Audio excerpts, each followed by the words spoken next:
Have you ever had something that you knew you had to get done, but you just didn't want to do it? Maybe you have this big exam coming up, or maybe you just have a big pile of laundry to fold, or maybe it's that time of year when you have to do your corporate taxes for your big therapy practice, and just the thought of doing that feels like torture. So what happens? What do? Well, we tend to procrastinate. Why should I do a painful thing now when I can just do it later? But here's the thing, when later comes around, we're still faced with that same problem, only now we have the added stress of deadlines and things piling up, and then we get really overwhelmed because it's more than it used to be.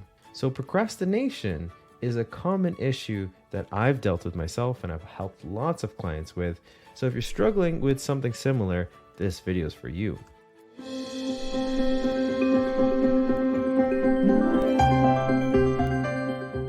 So let's be honest, we've all dealt with procrastination at some point in our lives. Procrastination is so common, one might say that it's as big as the nation of procrasti.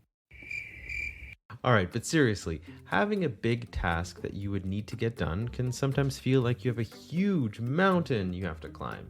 And just the thought of that huge mountain to climb can be exhausting, painful, even excruciating. Who wants that? No one, that's who. So, what do you do instead? Usually just set up camp at base instead of climbing it. You might put your tent, lay on your sleeping bag, maybe go on your phone. You think to yourself, why should I climb the mountain now when I can just scroll through TikTok? So you tell yourself, I'll do it eventually. But then eventually comes, like the next day. The next day comes and you realize that this mountain is actually just getting a little bit taller.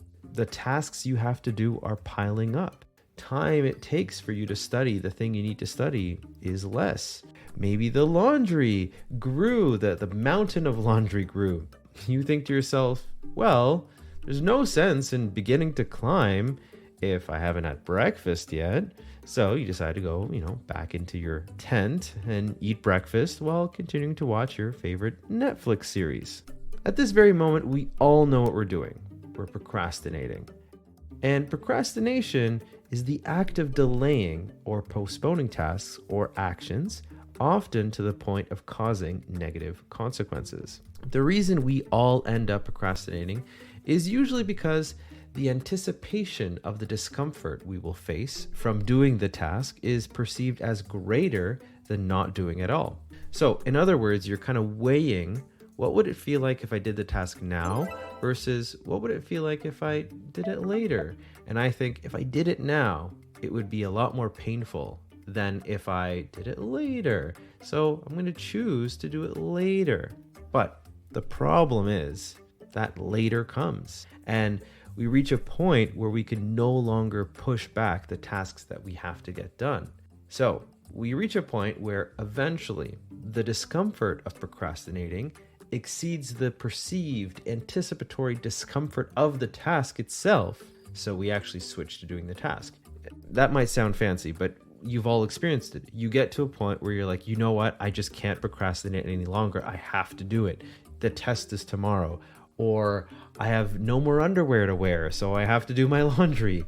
But often, by that point, we feel like I have to cram, which is working really hard for long periods of time without breaks. Sprinting or cramming is really uncomfortable.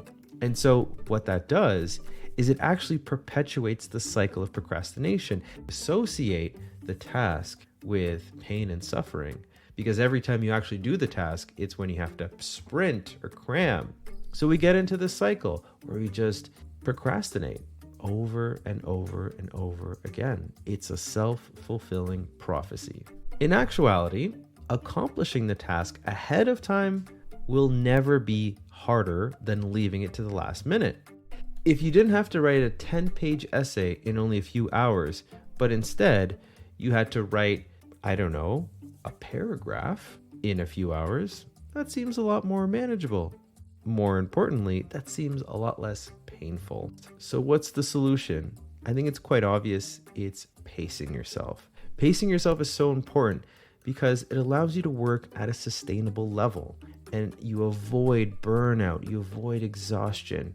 So When you pace yourself, this helps you maintain your focus and motivation, and you avoid the frustration and the stress and the anxiety that comes with having to sprint up the mountain. So it's important to plan, because when you plan, you can break down your goals into smaller, manageable steps. If you take a couple of steps, little by little, you can climb the tallest mountains in the world.